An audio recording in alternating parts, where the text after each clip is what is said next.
Welcome to Chinese History and Mythology. Hello, my friends, and welcome back to Chinese History and Mythology.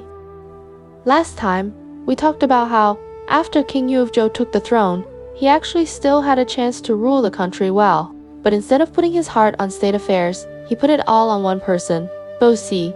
After Bosi entered the palace, King Yu was completely bewitched by her. He skipped court for 10 days in a row and spent every day drinking and eating with her. Bosi never smiled. To make her smile, King Yu tried everything. In the end, he even listened to Guhou Shifu's idea, went to Mount Li, and lit the beacon fires to call for help. Dozens of vassal lords rushed overnight to save the king, only to find out there was no enemy, just King Yu fooling around. That night, Bao Si laughed for the first time, and from that moment, the world of Zhou started to tilt toward chaos. Later, Bao Si gave birth to a son, Bo Fu. King Yi was overjoyed and secretly started thinking about Fei Dao, the original crown prince, Yi Ju, and making Bo Fu the new heir. At that time, Guo, Shifu, and Yin Qiu were both by his side, fanning the flames, while Bo Si started, in the dark, to make trouble for Queen Shen and her son. Queen Shen was left out in the cold inside the palace, worrying about her son's safety every day. A palace maid persuaded her to write a letter to the crown prince in the state of Shen and have him write a letter of apology in return, hoping King Yu might soften. Queen Shen did exactly that. But Bo Si's people were already watching all movements outside. The moment the letter left the palace, it was caught. Bao Si immediately presented the letter to King Yun and claimed that Queen Shen and the crown prince were secretly plotting to harm her and her child. King Yun believed every word in the letter, killed the messenger, old Madame Wen, on the spot, threw Queen Shen into the cold palace, Fei Dao Yujun's crown prince title, and sent him back to the state of Shen as a commoner. Bao Si was made queen, and Bo Fu became the new crown prince. None of the senior ministers dared to object.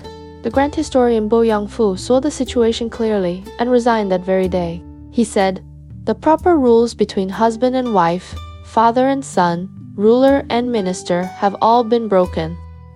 Zhou will not last long." Shen, who, out in the state of Shen, soon learned all this. He wrote to remonstrate with King Yu, warning him, King Ji lost his kingdom because of Meishi. King Zhou lost his because of Daji. You are doing the same things they did, disaster will come. When King Yuo heard the letter read, he flew into a rage. Guo! Shifu added fuel to the fire again, saying Shenhu was rebelling. In a fit of anger, King Yu stripped Shenhu of his marquis rank and ordered Guo Shifu to raise troops and prepare to attack the state of Shen. That was where we left off last time. King Yu of Zhou pushing his country step by step toward danger, all for one woman. Now let us turn back to Shen, whose side the scouts Shen who had sent out rode through the night to Haojing. They went to find out exactly what was happening at court. The latest news they picked up was truly frightening. King Yu had already appointed Guogong Shifu as commander-in-chief and was planning to lead troops to attack the state of Shen in just a few days. The scouts did not dare delay.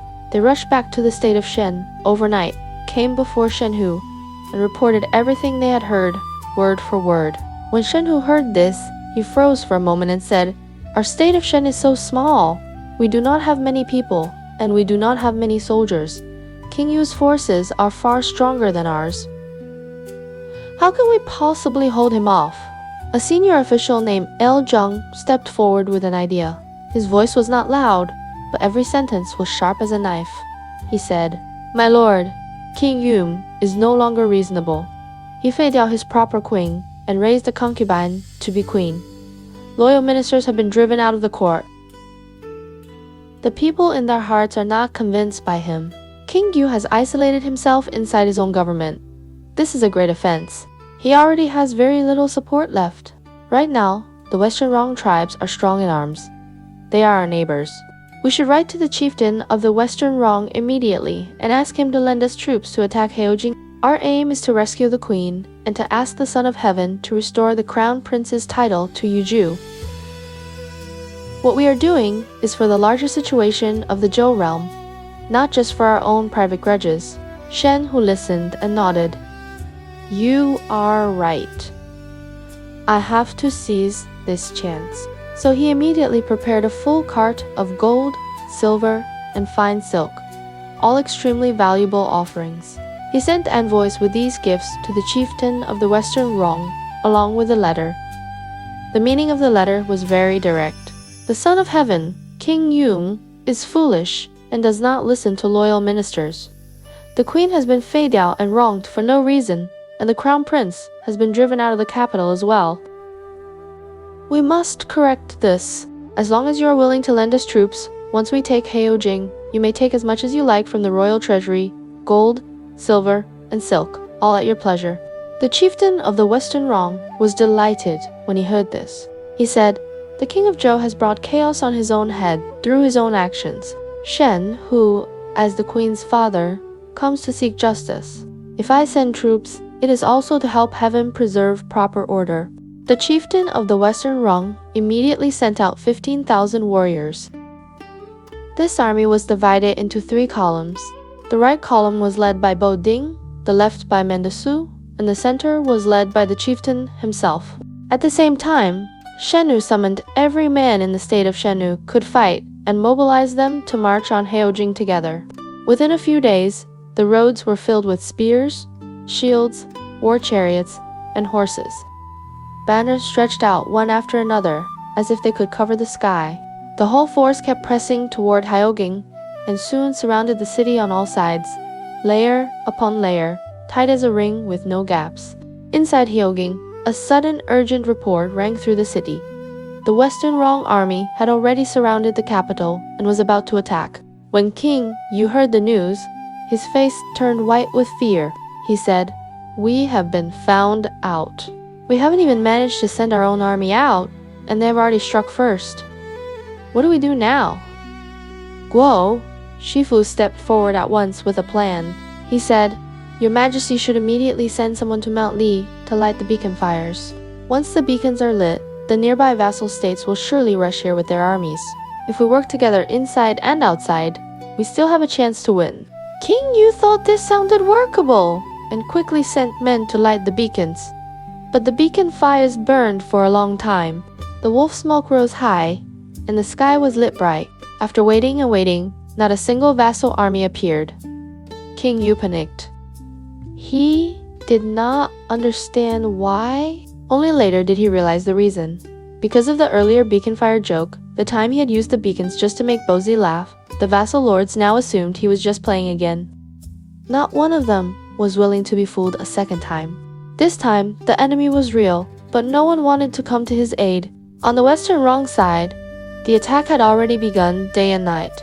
Seeing that no reinforcements were coming and that the city walls were in danger, King Yu asked Guo Shifu, "How strong is the enemy? We should send someone out to test them. You lead some troops out of the city to scout their strength.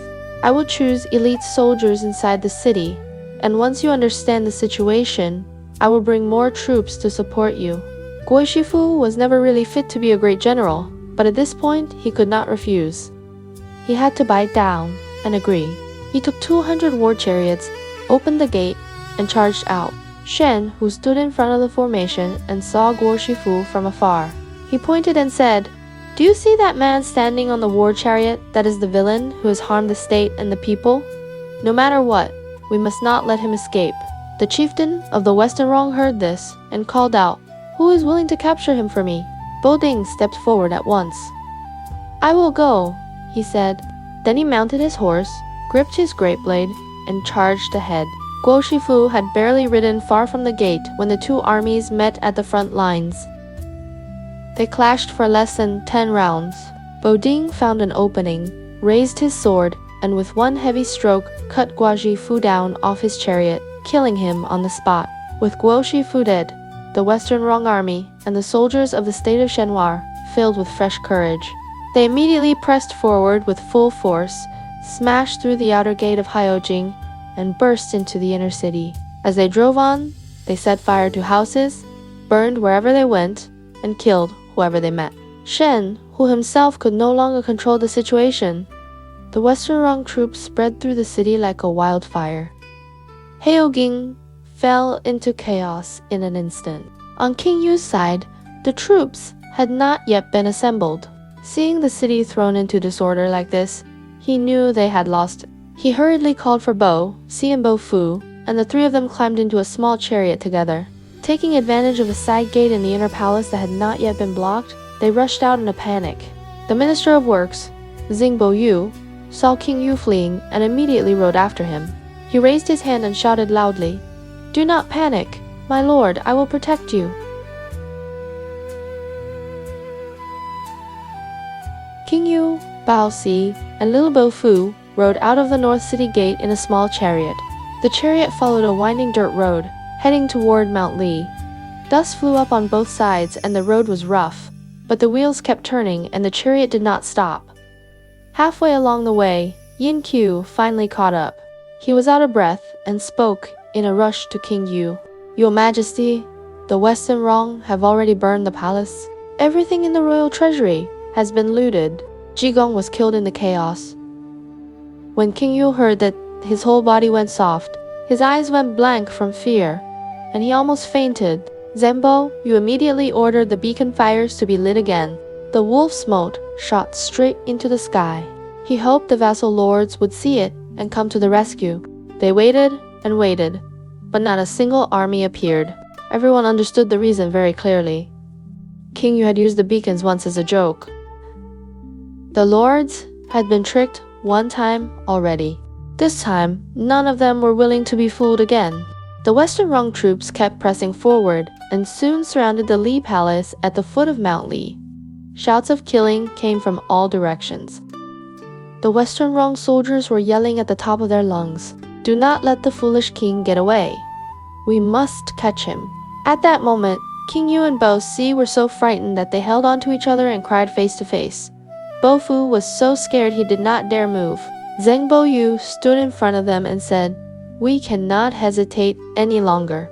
Things have already come to this point. I am willing to use my own life to cover your escape. I will go first. We break out of the Li Palace, then go seek shelter with some of the smaller states. As long as we stay alive, we can think about revenge later." King Yu said, "I am here today because I did not listen to you before.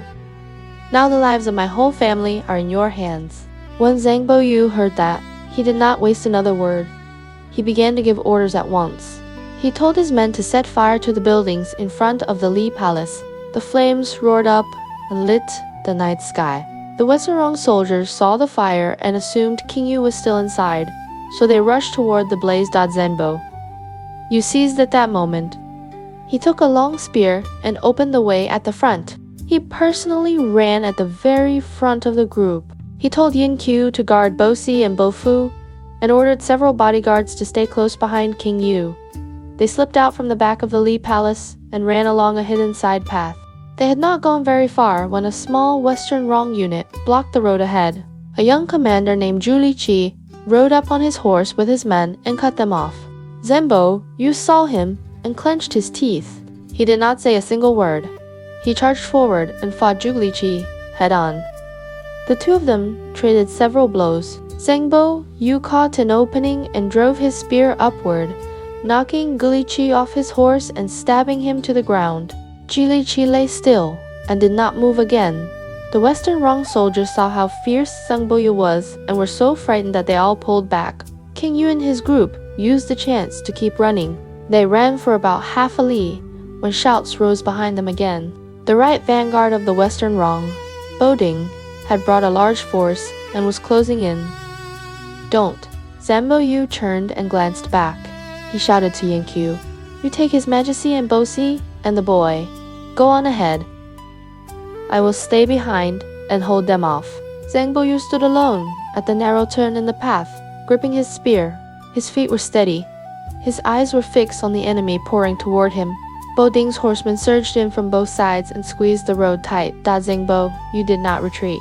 He fought as he moved backwards, step by step, and every enemy soldier who got close to him was either wounded or knocked down.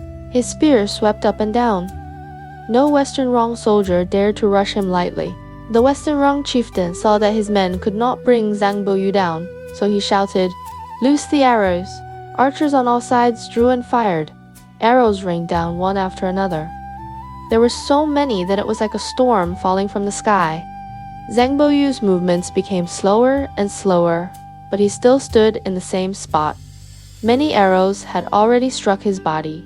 At last, another wave of arrows fell, and only then did this loyal minister topple to the ground. When he died, his whole body was still facing the enemy. He had not stepped back even half a pace. By this time, the left vanguard, Mandasu, had captured King Yu's small chariot. The Western Rong chieftain came over and saw the man sitting inside dressed in dragon robes with a jade belt around his waist. At a glance, he knew this was King Yu of Zhou. The chieftain did not give him any chance to speak. He drew his blade and killed King Yu on the spot. Then he killed the little crown prince Bofu as well. Bosi was spared because of her beauty. The Western Rong chieftain ordered his men to put her into a small chariot and take her back to his felt tent. Later, Bosi was treated as a plaything and suffered all kinds of humiliation. Yin Qiu tried to slip away hidden among the crowd, but the Western Rong soldiers dragged him out and killed him as well. King Yun had ruled for a total of 11 years. In the end, his fate was this. His country was lost, he was killed, the crown prince was killed, and the royal house was destroyed. All of it went back to that poor man who sold mulberry wood bows and wildgrass quivers, who picked up a baby girl by the Clearwater River. That baby girl was Bo Si. This baby destroyed King Yu and destroyed the whole Zhou kingdom. The old children's song had said, "The moon will rise, the sun will set. The mulberry wood bow and the wildgrass quiver will bring Zhou to its end."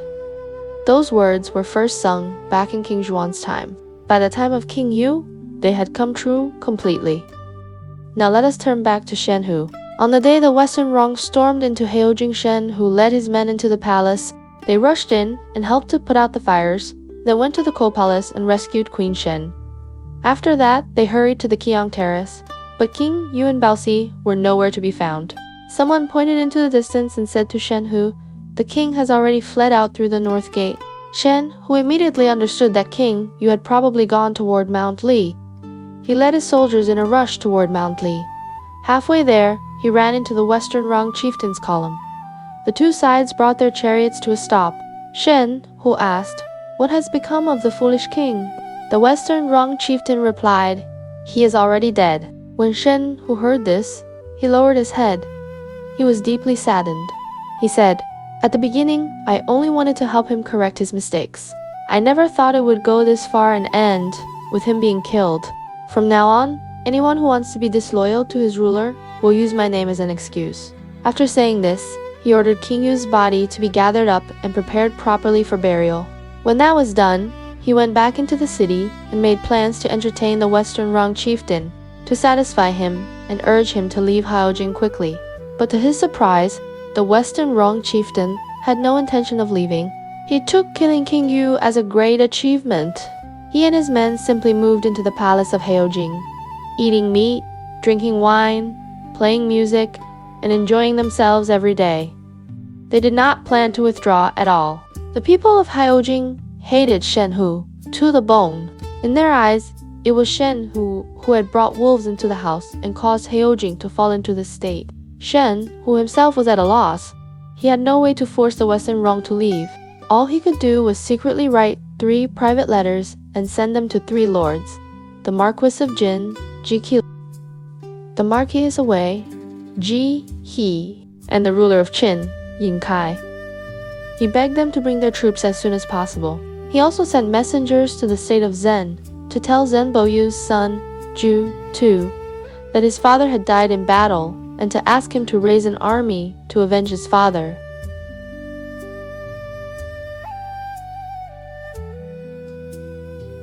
Crown Prince Zhou, Zhou of Xing, was only 23 years old. He was very tall, about 1.90 m in today's height, handsome in looks and strong in character. When he heard that his father Zhen Boyu had died in battle, he was deeply sad and also burning with anger. He put on plain white mourning clothes, tied on the mourning band, and set out at once with 300 war chariots, driving through the night toward Haojing. Scouts had already reported all of this to the chieftain of the Western Rong. After hearing the news, the chieftain quickly made his preparations and waited for Zhu to arrive. As soon as Zhu's army reached the city, he wanted to attack at once. Prince Cheng tried to stop him. "We have been on the road for days and nights," he said. "Everyone is exhausted. We should rest first and set up defensive works. Then, when the other lords' armies arrive and the four states fight together, that will be the safest plan." Zhou shook his head. "My father died on the field. King Yu is dead too. I came here to avenge him. I cannot wait. The Western Rong are proud right now. They think they have won, and they are full of arrogance. If we attack them suddenly, at this moment, we can catch them off guard. If we wait until every army is here, our own fighting spirit will be weaker." As soon as he finished speaking, he ordered all the war chariots to move forward toward the city gate. But the top of the wall was strangely quiet. Flags lay flat, war drums were silent, and there was not a single figure in sight. Zhou was furious. He raised his head and shouted up at the wall, "You animals, why will you not come out and face me in battle?" The city did not answer. Zhou frowned and said to his soldiers, "Get ready to storm the walls." Just then, loud gong beats suddenly rang out from the woods behind them. The sound was sharp and urgent. Right after that, a Western Rong force charged out of the trees and smashed into Zhou's rear. It turned out the Western Rong chieftain had already set up an ambush. Zhou was startled, but reacted quickly. He lifted his long spear and turned to meet the attack from behind. While he was locked in battle with the enemy in the rear, the main gate of the city suddenly opened, and another Western Rong force burst out from outside the city. Boding came from behind. Inside the city, Mandasu rushed out from the front. Zhou, too, was caught in a pincer attack. His men could not stand against it, so he had no choice but to order a retreat. The Western Rong soldiers chased them for more than 30 li before they finally pulled back. Zhou, too, gathered what was left of his troops and sat down to rest for a moment. He said to Prince Cheng, "This is all because I did not listen to your advice, and I ended up fighting like this. What should we do now?" Prince Cheng replied, "We are not far from Puyang. The ruler of Wei is Duke Wu of Wei. He is old in years, careful in his actions, and full of experience. We should go to him for help. If the forces of Xing and Wei join together, then we can think again about our next move." Zhou thought this was a very good idea, so he immediately led his men toward Puyang.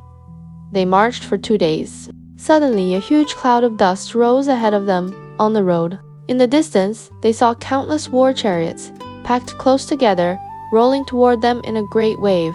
In the middle of those chariots was one, especially a Haojing vehicle. On that chariot sat an old man. The old man wore a brocade robe and a golden belt. His hair and beard were snow white. He looked like an immortal. This was Duke Wu of Wei, the ruler of Wei, already more than 80 years old. Zhou halted his chariot and stood up, calling out in a loud voice, "I am Crown Prince Zhou, II of Zane. The Western Rong have broken Haojing. My father died on the battlefield, and my army has been defeated. I have come here to ask you to send troops to help." Duke Wu of Wei cupped his hands and said, "Do not worry. I have brought all the soldiers of my state for the sake of recovering the royal capital. I have also heard that the armies of Qin and Jin are on their way. With 4 states fighting side by side, why should we fear the Western Rong?" Zhou invited Duke Wu to go ahead in front, and he himself followed with his troops.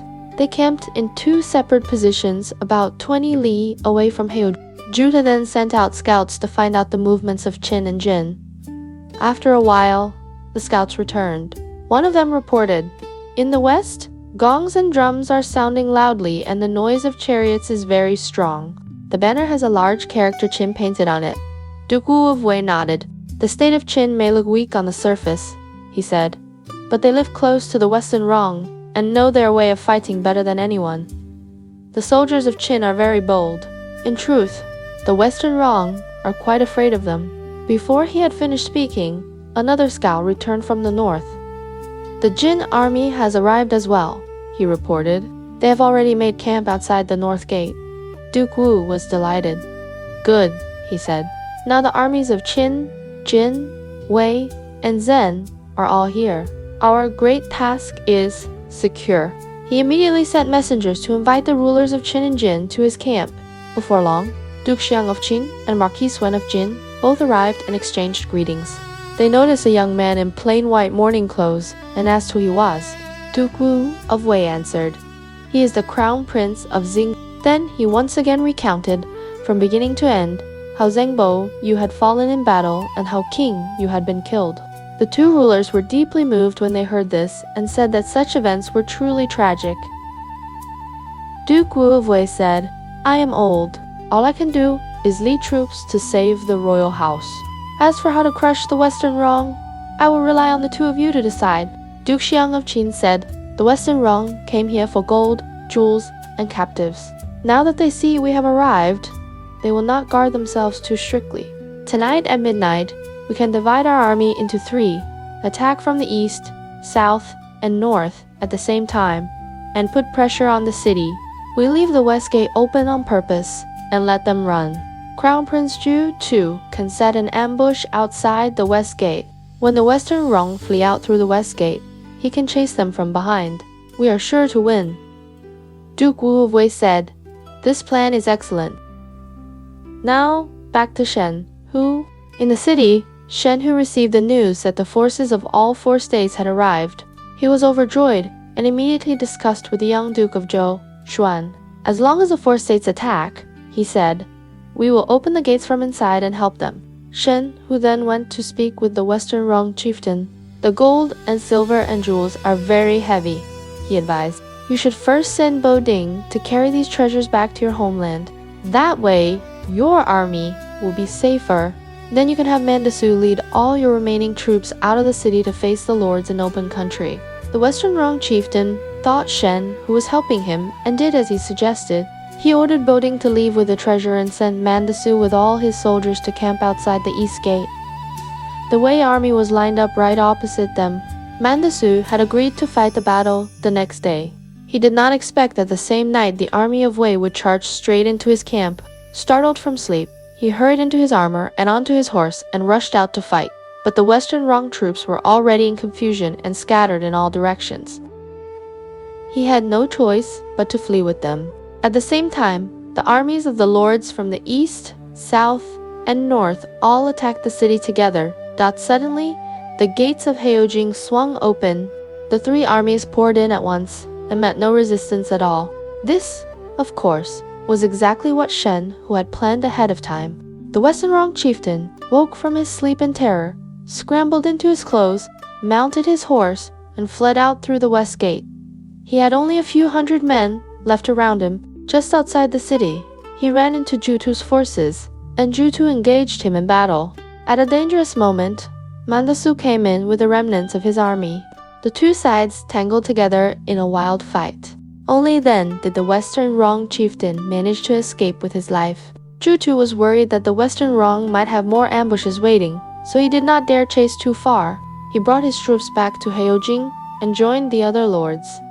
By that time, the sky was already bright.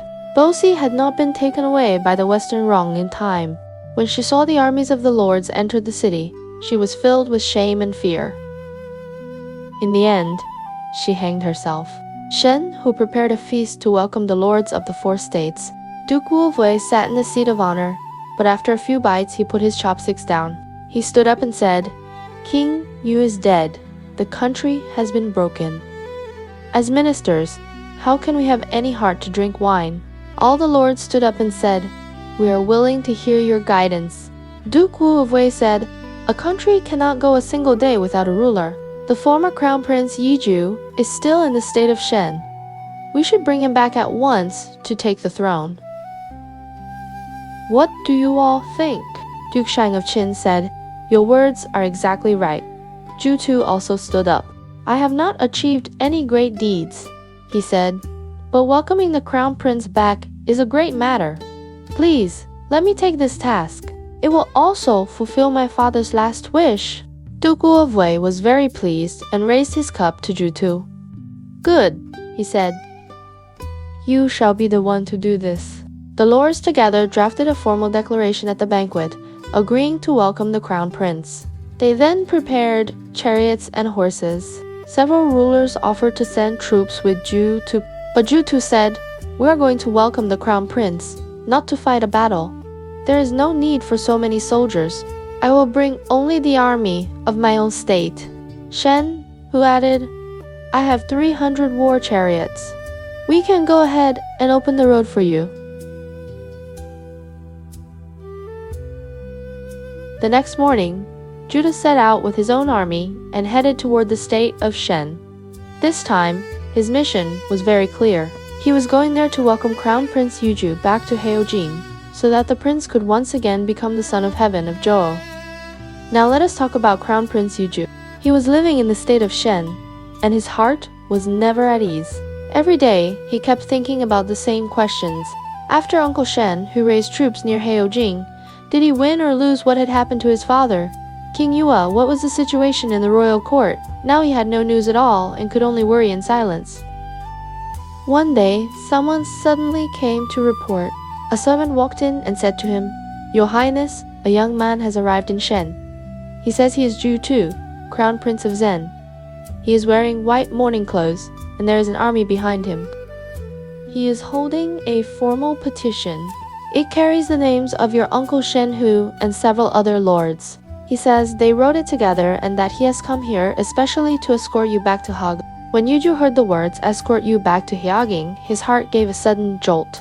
He knew that things had already reached a very serious point. Zhu came in, bowed, and respectfully presented the joint petition.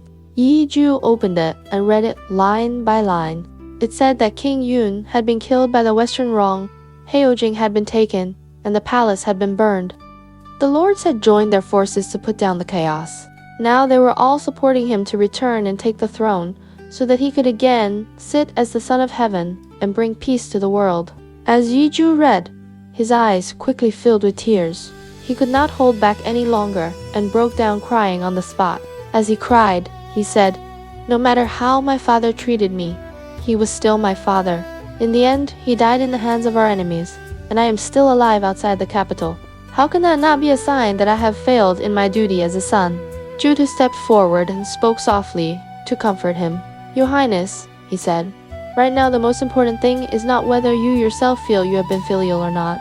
The most important thing is that everyone under heaven is waiting for a new son of heaven of Zhou. The people need someone to stand up, sit on the throne, and steady their hearts. We all hope that you will put the state first and return quickly to take the crown. Only then can the common people suffer a little less. Yuzhu wiped away his tears. When my father drove me out of the capital, he said, he already branded me with the name unfilial. Everyone says I am a useless son. Now that all this has happened, my heart feels very heavy. He paused for a moment, then said slowly, But things have come this far. I cannot just stand here and cry. Only by going back can I be worthy of my ancestors and worthy of the people under heaven. Since the lords have all come to invite me, I will set out for Haojing. A few days later, the procession reached the outskirts of Haojing. Duke Zhou rode ahead of the group to enter the city first. He led people to clean up the palace buildings that could still be used and to clear the roads so the new king could be properly welcomed. Uncle Shen, who came together with the three lords of Wei, Jin, and Qin. They, along with Crown Prince Zhou, two of Xing, and the remaining civil and military officials, went out 30 li beyond the city wall to wait by the roadside and greet Crown Prince Yuzhu. They chose a day that had been checked and confirmed as auspicious. On that day, Yuzhu entered the city. Yuzhu sat in his chariot and moved slowly forward. When he saw the walls of Haojing from far away, they felt both familiar and painful to him. When he finally passed through the gate and saw the broken palaces in front of him, he again could not control himself. Tears streamed down his face. The grand halls that had once been so imposing were now mostly burned and collapsed. The parts that still stood were broken walls and shattered tiles. The courtyards were covered with wild grass. Many roofs were gone, leaving only blackened beams. This had once been the place where he grew up and the root of the Zhou house. Now it had become like this. Yuzhu first summoned Shen Hu. When he saw his uncle, his feelings were very mixed. He knew that this man standing in front of him was both the relative who had helped bring him home and the person who had once drawn the Western Rong into the heartland. At this moment, however, he did not open his mouth to blame him. He only let out a long sigh. After these first meetings were settled, Yuzhu put on the robes of the Son of Heaven and the crown that symbolized the King of Zhou. With everyone accompanying him, he walked into the ancestral temple. There he offered incense and performed the full rites to the ancestors of Zhou. He prayed with great sincerity and asked the ancestors to protect the Zhou house so that it would not be destroyed. When the sacrifice was finished, he formally accepted the position of Son of Heaven inside the ancestral temple.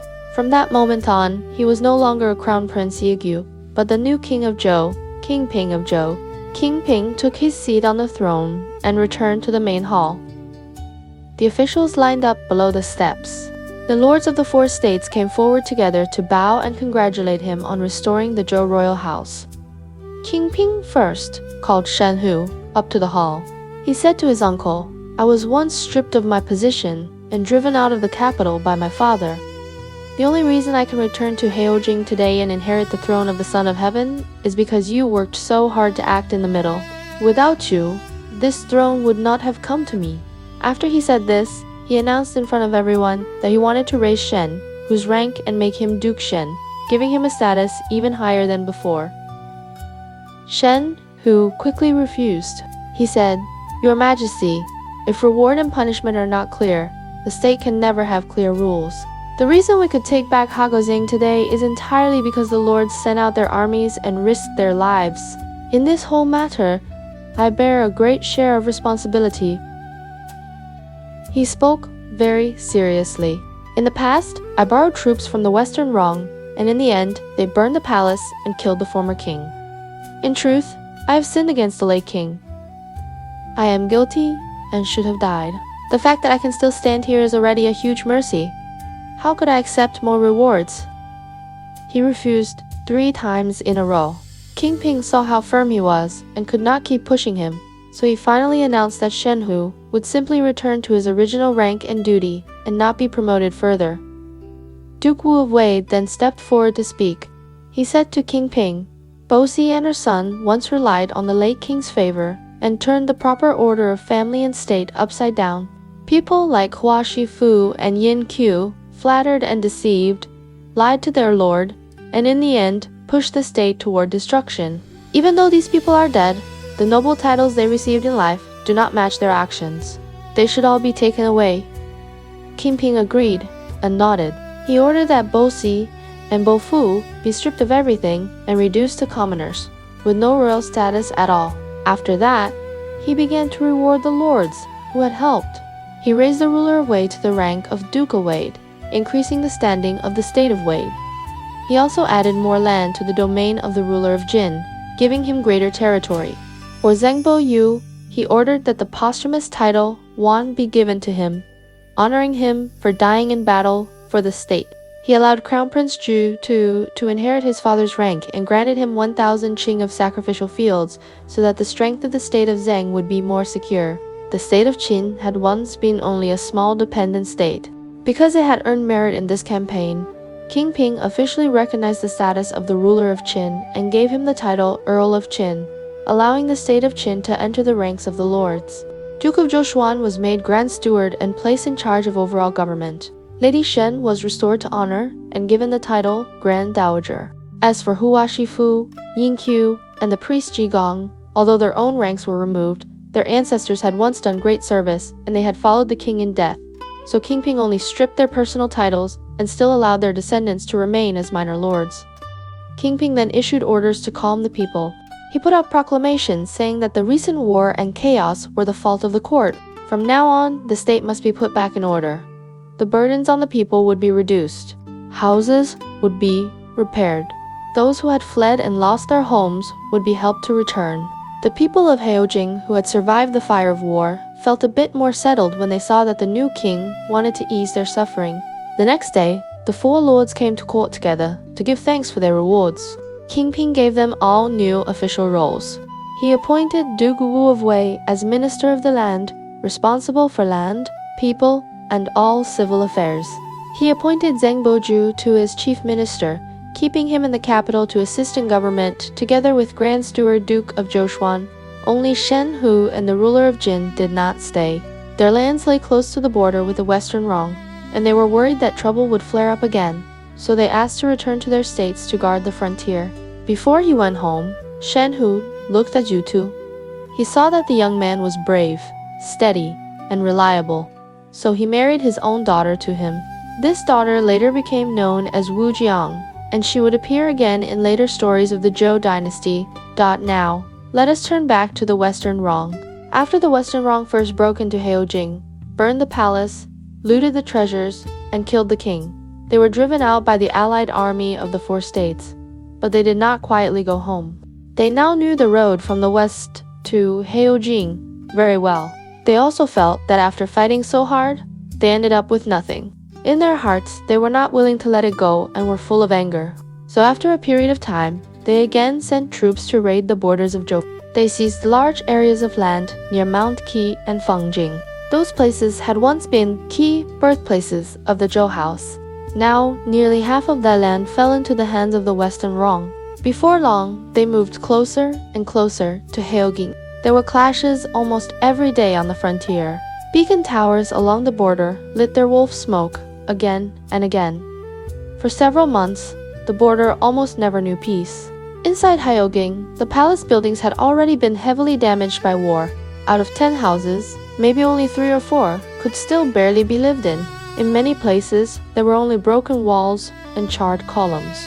The whole city looked desolate and nothing like the old days. King Ping looked at all this and felt pressure on 2 fronts. First, the state treasury had been almost emptied.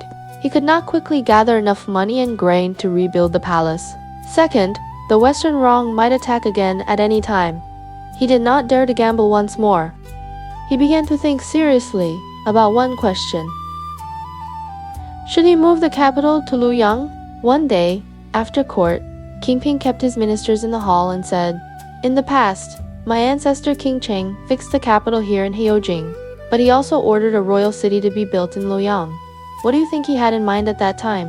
The ministers answered together, "Luoyang sits roughly in the center of the realm. 4 lords coming from the 4 directions to present tribute there, the distances are more or less the same, and it is convenient for everyone." That is why King Cheng told Duke of Zhou to inspect the land and choose a site, and asked the Duke of Zhou to build the eastern capital. The scale of the eastern capital was similar to that of Haojing. Later, when there were yearly gatherings, the Son of Heaven would sometimes go to Luoyang to receive the lords. This was really done for the convenience of the realm. King Ping nodded. He went on to say, "Now the Western Rong are pressing closer and closer to Haojing, and war could break out again at any time. I want to move the capital to Luoyang. What do you think?" Grand Steward Duke of Zhou spoke up first. He said, "The palace in Haojing has been burned and damaged. To rebuild here would be very hard, would cost a lot, and would make the people suffer. If we start heavy construction and the Western Rong suddenly attack again, we will not be able to save Haojing or protect the people. If we move the capital to Luoyang, the land there is central and far from the direct threat of the Western Rong. This is the most suitable choice right now." Many officials felt nervous as soon as they heard the 2 words Western Rong. They had already been frightened by the last invasion and did not want to go through another disaster like Haojing. So they all said, "What the Grand Steward says makes good sense." Only Minister of the Land, Duke Wu of Wei, kept his head lowered and did not speak. He only let out a soft sigh. King Ping noticed his silence and asked, "Old Minister of the Land, why are you not speaking?" Duke Wu of Wei raised his head. "I am already more than 90 years old," he said. "At my age, that I can still serve as Minister of the Land is your grace to me. If I understand the situation in my heart and yet do not warn you, that would be disloyal. If I speak and my words are not in line with what everyone else is saying, I will offend my colleagues. But I would rather offend my friends than mislead my king." His voice was not loud, but it was very firm. He spoke slowly. Haojing is a place where, to the left, there are high mountains and deep valleys that form natural barriers. There are mountain passes that can be defended. To the right, there are the rich lands of Shanxi and Gansu and the resources of the Banshu region. Outside the city, there are rivers, good fields, and distant hills. It is one of the finest strategic locations in the world. Luoyang may be in the center, but the land around it is rather flat and open. There are no strong natural defenses. It is easy for enemies to surround it from all sides. That is why the former kings built an eastern capital at Luoyang, but always treated Haojing as the true route. Luoyang was only meant for temporary visits, and for receiving lords, not as a place for the king to live for long periods. Duke Wu of Wei looked straight at King Ping. If you give up Haojing now and move to Luoyang, he said, I fear that the strength of Zhou will begin to fade from this generation onward. King Ping replied, but the Western Rong have already taken Mount Qi and Fengying. Their power grows stronger every day. After the palace was burned, living here does not feel like living in a royal city. It feels like living in ruins. At this point, would it not be better to simply change the place? Duke Wu of Wei said, the Western Rong are like wild beasts. We cannot let them think they can do whatever they please. When Shen, who bore their troops, that was a huge mistake. He opened the door and let the enemy in. The result was that the palace was burned and the former king was killed. Between us and the Western Rong, there is now a deep blood feud. He continued, if you now decide to make yourself strong, cut down on unnecessary spending, care for the people, train the army, and slowly build up your power like your ancestors did, then, when the time is right, you can send out troops to punish the Western Rong, capture their chieftain, and bring him back to the ancestral temple as an offering to the late king. That is how you wash away shame. If you only think about retreating step by step, giving up Haojing, and moving to Luoyang, then when the Western Rong see that we are afraid, they will push in, step by step. Today, they hold Mount Qi and Fengying. In the future, they may move even closer. By then, even if you want to defend yourself, you will not be able to. He also used a very plain comparison. In the distant past, he said, sage kings like Yao and Shun lived in houses with thatched roofs and earthen steps. Great, you lived in low and simple buildings and did not feel ashamed. The strength of a royal house does not depend on whether the buildings are luxurious. It depends on whether that court still has backbone. After he finished speaking, he bowed and said, I ask your majesty to think a little more. Grand Steward Xuan spoke again. What the old minister of the land says comes from the old ways, he said, but it does not fit the situation today. The mistakes of previous kings belong to the past. What matters now is whether you can keep safe what remains. He went on, you have just taken the throne, and the realm is still recovering from war. We lack money and grain. Our military strength is not great. When the people hear the words Western Rong, they feel fear. They think of running for their lives, not of fighting for the state. If the Western Rong launch another major attack, the people will scatter and the country will fall into confusion. At that time, who will bear that responsibility? Duke Wu of Wei fell silent for a while, then spoke once more. Since Shen, who was once able to speak with the Western Rong, he said, then now he must have some way to persuade them to pull back. You could write to him and ask whether he is willing to take on that responsibility. While they were still discussing, someone rushed in with an urgent report. The messenger was out of breath and said he had come from the state of Shen, changing horses along the way to ride day and night. King Ping opened the letter. In it, Shen Hu wrote, the Western Rong are now constantly harassing the borders of Shen. We can hardly hold them back. I beg your majesty, for the sake of our kinship, to send troops quickly to help us.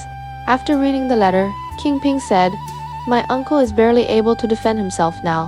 How can he still shield us from the Western Rong? We cannot rely on him anymore. He raised his head and said to the ministers, I have already made my decision about moving the capital. He ordered the royal astrologer to choose a suitable day to move east. Duke Wu of Wei said, as minister of the land, I am responsible for the land and the people.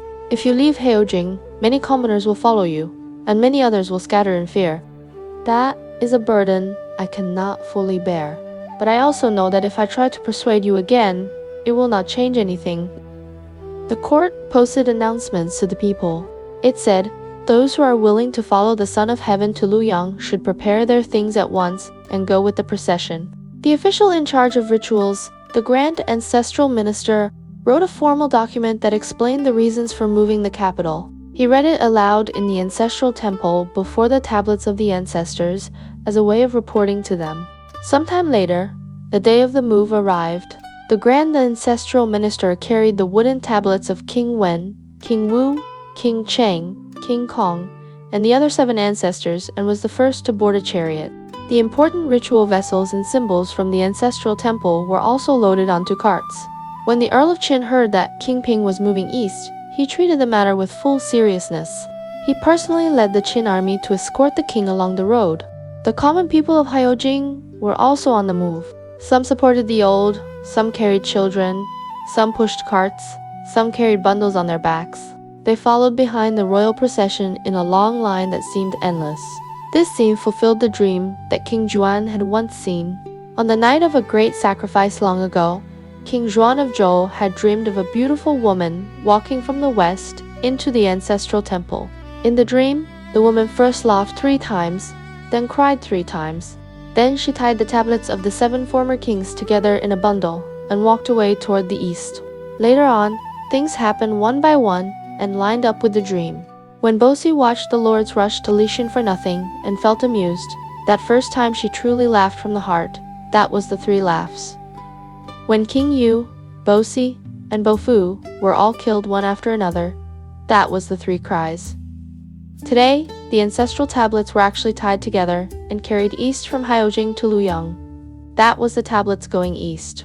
There were also those lines from the oracle of Bo Yang Fu. Crying, then laughing, laughing, then crying. The sheep swallowed by ghosts, the horse chased by dogs. Be careful, be careful. The bow of mulberry wood, the quiver of grass. The sheep, swallowed by ghosts, referred to the 46th year of King Juan. After a hunt, he saw ghosts in a vision, was frightened into a serious illness, and finally died under the weight of that haunting. That year was the year of Wei in the 12-year cycle, the year of the sheep. The horse chased by dogs referred to the 11th year of King Yu, when the Western Rong attacked Haojing. That year was the year of Wu, the year of the horse. In the eyes of the Zhou people, the Western Rong were often called dog Rong, meaning wrong people like dogs. So the horse chased by dogs really meant the year of the horse attacked by the dog Rong. From that point on, the Western Zhou dynasty was finished. Each piece of the story fell into place and showed one thing. The mandate of heaven seems to have its own path already laid out. Human effort can struggle and try, but it is sometimes very hard to completely change the final direction. It also showed that when Bo Yang Fu observed the stars and cast his oracles, his skill was truly extraordinary. Today we have followed the full story of how the Western Zhou came to an end. From King Yu falling for Bosi and deposing Lady Shen, to lighting beacons to trick the lords, then to the Western Rong breaking into Haojing, killing King Yu, Bosi hanging herself, and Bofu dying as well. In the end, Crown Prince Zhou returned to take the throne, led the people to move east to Luoyang, and the Western Zhou closed its chapter. All of this sounded like many sudden accidents, but in truth it was a road walked step by step. A ruler who is lost in beauty, refuses to listen to loyal ministers, punishes the wrong people, and promotes flatterers will find that when disaster truly comes, there is no one left who can save him. History keeps reminding us, failure does not come in a single day. It is made from many small mistakes piled up over time that next time, we will move into a new age. The beginning of the Eastern Zhou and the opening of the spring and autumn period. It will be a time when rites and music break down and the lords fight for power. Who will rise? Who will fall? How will the world be reshuffled? We will talk about that in the next episode.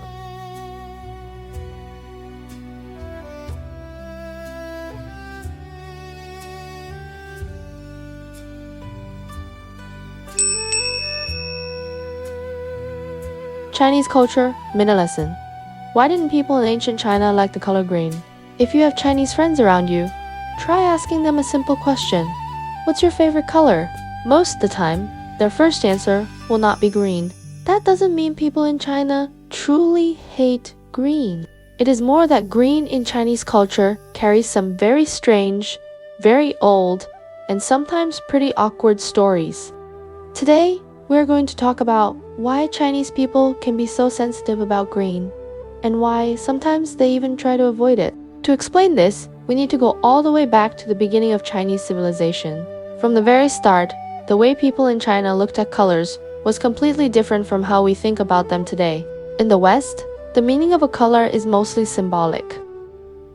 It is about culture or mood.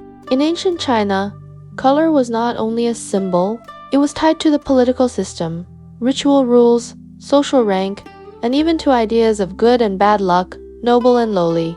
A big part of this was fixed by strict regulations. In ancient China, red, yellow, and blue were seen as the proper colors. You can think of them as the officially recognized 3 primary colors. When you add white and black, you get 5 in total. They were called the 5 proper colors.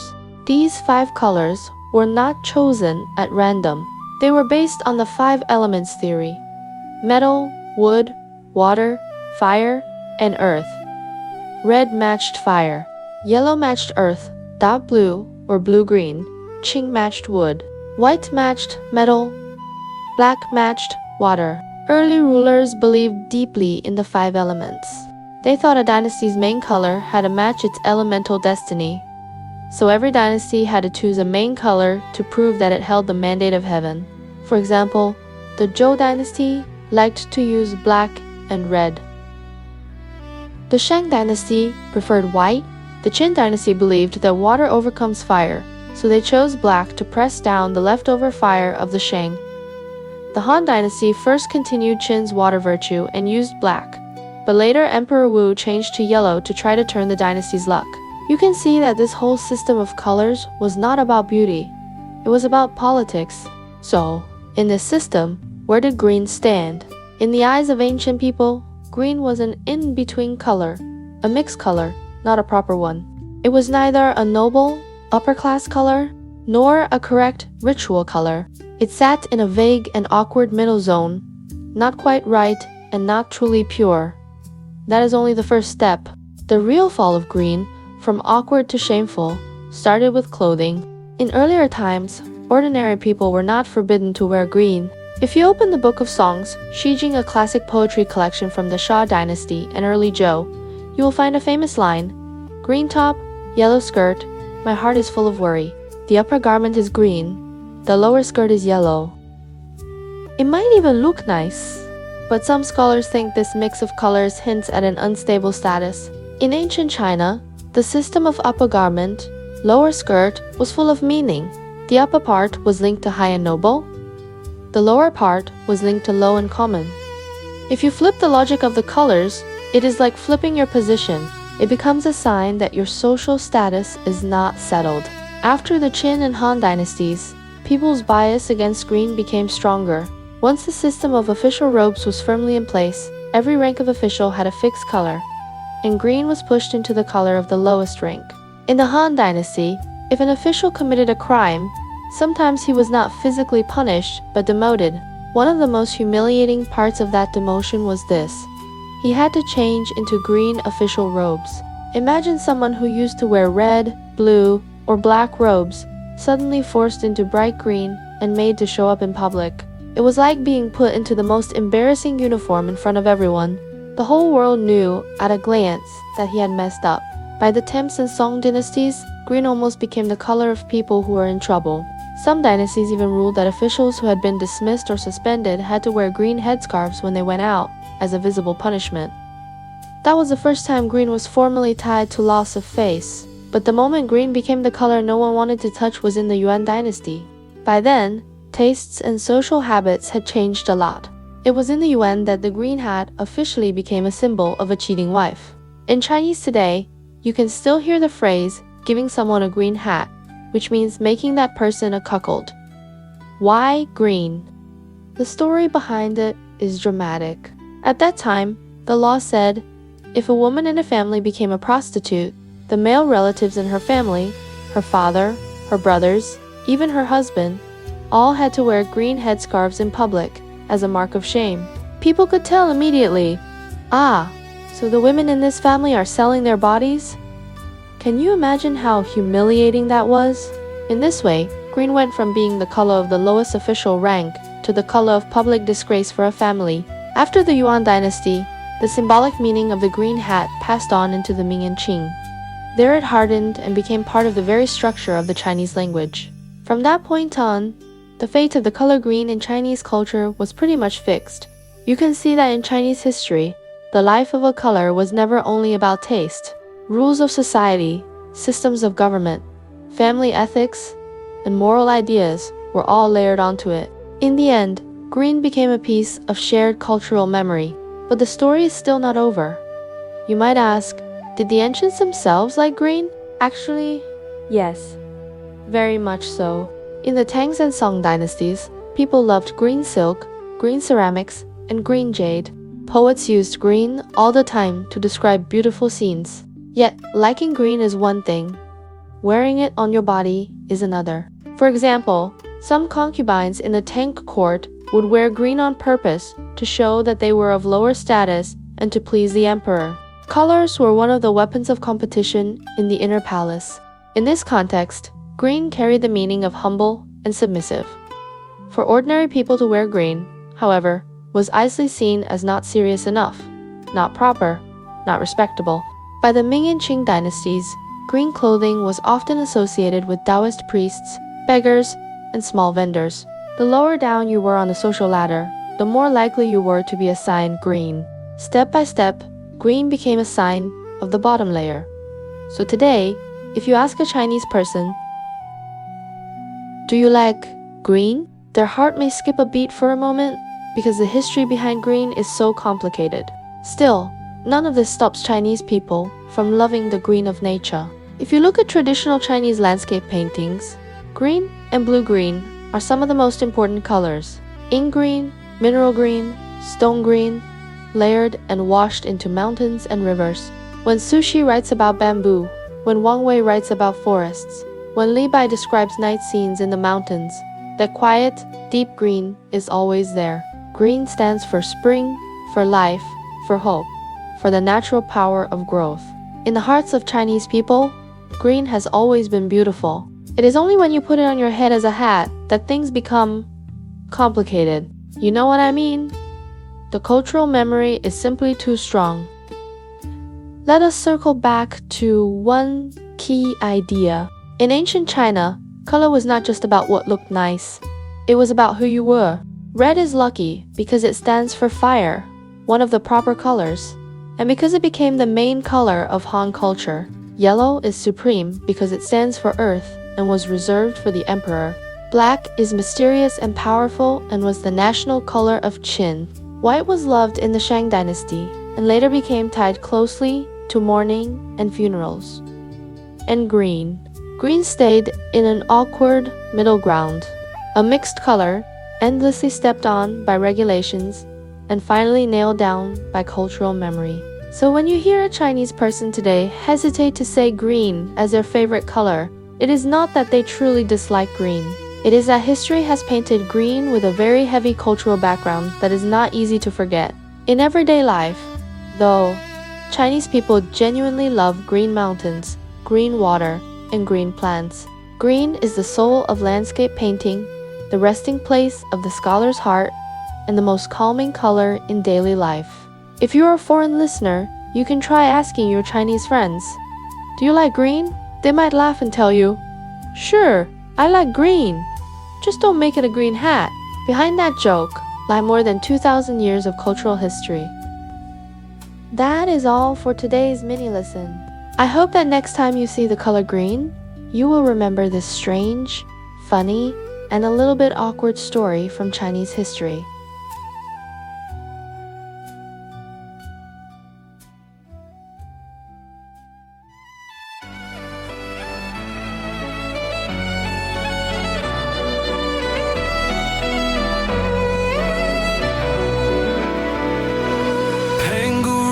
Sky in light, Nua healed the broken heart. Fuxi traced the world's design. Every age leaves stories bright. Yaya dynasty shaped bronze. Shang dynasty cast oracle bones. Thou dynasty built right. Qin dynasty forged the great walls. Han dynasty opened Silk Road winds. Three Kingdoms dynasty turned war to tale.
turn war to tales. Qin Dynasty led ink and mountains bloom. Sui Dynasty carved the Grand Canal. Tang Dynasty crowned the world with art. Song Dynasty raised learn